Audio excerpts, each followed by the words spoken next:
9 साल सेवा सुशासन और गरीब कल्याण के तहत इस देश की सरकार आदरणीय प्रधानमंत्री श्री नरेंद्र मोदी जी के नेतृत्व में लगातार 2014 से लेके 2019 और 2019 से लेके 2023 तक एक नए भारत के निर्माण में, एक आधुनिक भारत के निर्माण में लगातार जनता के हित में, जनता के कल्याण में सेवा सुशासन और विशेष रूप से गरीब कल्याण, ऐसे प्रधानमंत्री जिन्होंने लगातार देश की विकास करने की रफ्तार तेजी से बढ़ाते हुए हर क्षेत्र में, जिन क्षेत्रों की आज हम बात करेंगे वो हर क्षेत्र में लगातार देश को तेजी से देश की विकास की नीति के माध्यम से देश को आगे बढ़ाने का काम आदरणीय प्रधानमंत्री श्री नरेंद्र मोदी जी ने किया है।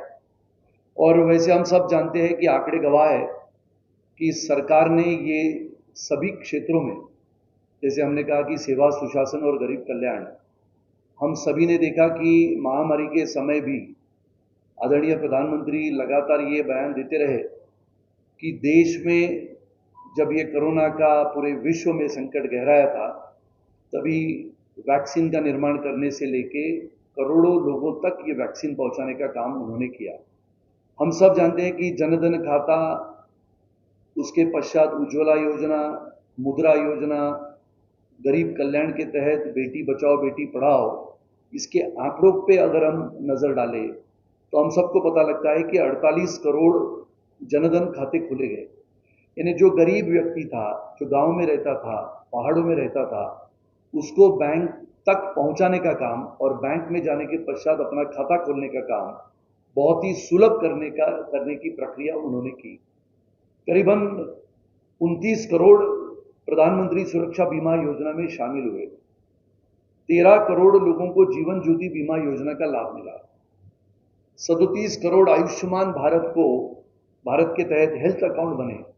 यानी आयुष्मान भारत के तहत 5 लाख रुपयों के माध्यम से हमारे गरीब कल्याण यानी गरीबों के सोई सुविधा देने के लिए आयुष्मान भारत के कार्ड का उपयोग किया गया।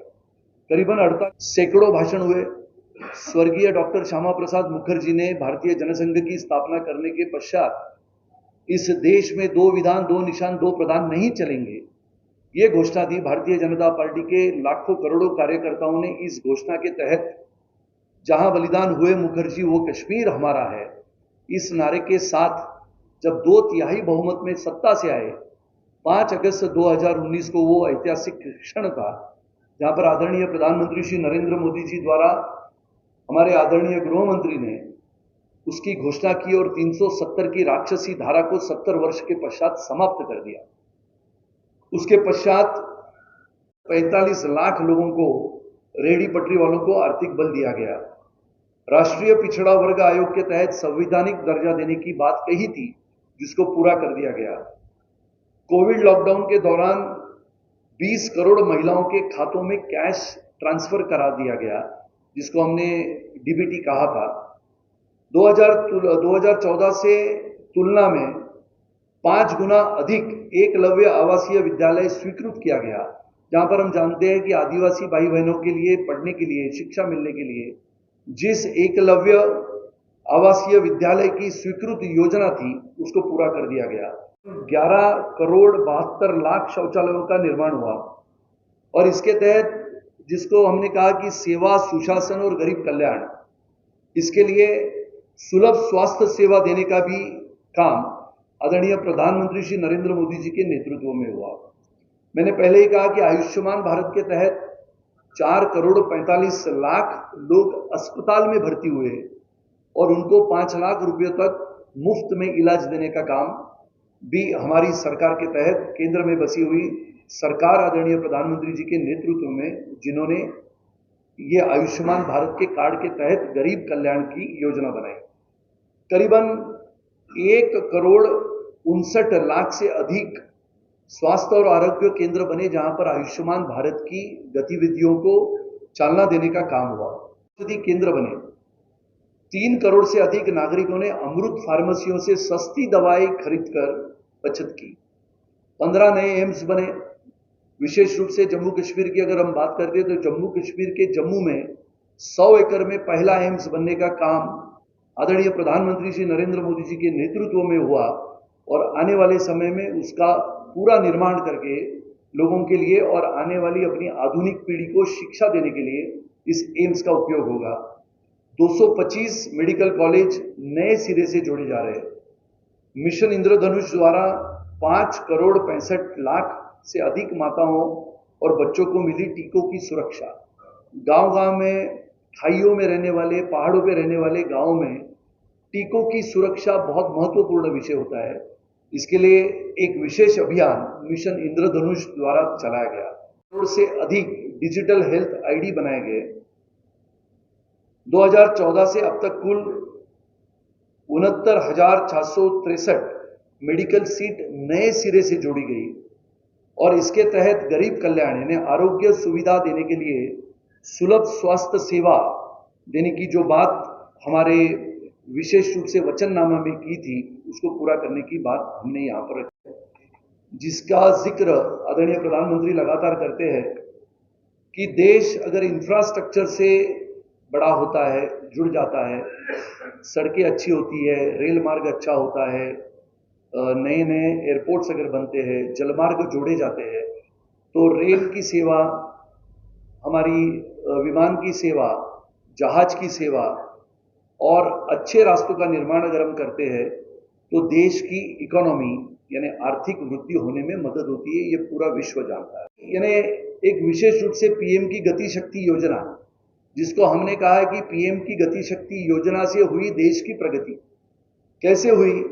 तो उत्तर प्रदेश में सरयू नहर राष्ट्रीय परियोजना, कुछ गिनी चुनी बातें हैं जो मैं आपके माध्यम से हमारे पूरे परिवार को या देश के हमारे सभी कार्यकर्ताओं को बताना चाहता हूं कि उत्तर प्रदेश में सरयू नहर राष्ट्रीय परियोजना स्वीकृति का वर्ष था 1978। 4 दशकों की देरी हुई और मोदी जी के युग में उसे पूरी करते समय हम देख रहे हैं। बिहार में कोसी रेल महासेतु स्वीकृति का वर्ष था 2003 और 4। 2 दशकों की देरी हुई, मोदी जी के युग में तैयार हुई। केरल में कोल्लम बाईपास परियोजना स्वीकृति का वर्ष था, यानी परियोजना की स्वीकृति का वर्ष था 1975। यानी ये परियोजना तभी दिमाग में आई थी कि ये होना चाहिए, उसके लिए देख सकते हो। और स्वीकृति का वर्ष था ईस्वी सन 2000। आज हम 2023 में हैं। 2 दशकों की देरी के पश्चात मोदी जी के युग में तैयार हुआ। दिल्ली के आसपास ईस्टर्न और वेस्टर्न पेरिफेरल एक्सप्रेसवे स्वीकृति का वर्ष था 2006। 1 दशक की देरी में मोदी जी के युग में परियोजना पूरी हुई। मैं विशेष रूप से जो आलोचना करते हैं उनको कहना चाहता हूं कि याद करो 2004 से लेकर 2014 कि ये पहला ब्रिज है जो रेलवे बना रही है और ये केबल का ब्रिज है पहले बार। इसके लिए 96 केबल चाहिए थी, बहुत सारे किलोमीटर लंबाई है उसकी। जम्मू कटरा के रियासी सेक्शन में रेलवे स्टेशन रियासी जिसका नाम है, जम्मू की रेलवे लाइन पे बनने वाला, जहां से रियासी से बारामुल्ला जाने के लिए बहुत आसानी होगी। ये रक्षा विभाग ने और एक बात कही थी कि युद्धग्रस्त सूडान से 3000 से ज्यादा लोगों को वापस लाया गया। भारतीयों में जब यूक्रेन और रशिया में युद्ध छिड़ा गया, युद्ध चल रहा था, तब भारतीयों को यूक्रेन से लगातार सुरक्षित वतन वापसी हुई, करीबन 23,000 लोगों की। डिफेंस में स्टार्टअप्स यानी विशेष रूप से ड्रोन के बारे में पंजाब में गुरदासपुर और होशियारपुर के बॉर्डर पे लगातार तभी के पाकिस्तान के युद्ध के समय भूसुरंग लगाए गए थे और वो लैंड माइंस को निकालने के लिए बहुत सारे आज के हमारे आधुनिकता से जो नए छात्र हैं उन सभी इंजीनियर्स को ये कहा गया था कि नए नए स्टार्टअप्स शुरू कर दिए जाए और ड्रोन के तहत ये लैंड माइंस को ढूंढने के लिए बहुत सारे बड़े बड़े स्टार्टअप्स इसमें आए हैं। डिफेंस ने स्टार्टअप्स के लिए करीबन 500 करोड़ रुपए की लागत की निधि दी है।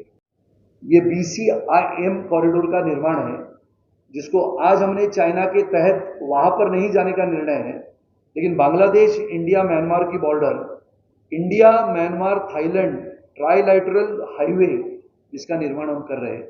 जैसे हमने समुद्र में ग्वादार पोर्ट का निर्माण करने के पश्चात अफगानिस्तान, चाइना, ईरान, तेहरान यानी ईरान, इराक तो हमने ग्वादर के साथ साथ चबाहर पोर्ट का निर्माण किया, जिसके तहत अगर चीन के समुद्र में, जिसको हम रेड सी कहते हैं, अगर चीन की गतिविधियां बढ़ती है तो हमारे पास भी अपना ग्वादर का पोर्ट हो, इसके लिए हमने उस समुद्र में ग्वादर पोर्ट का निर्माण करने का काम किया।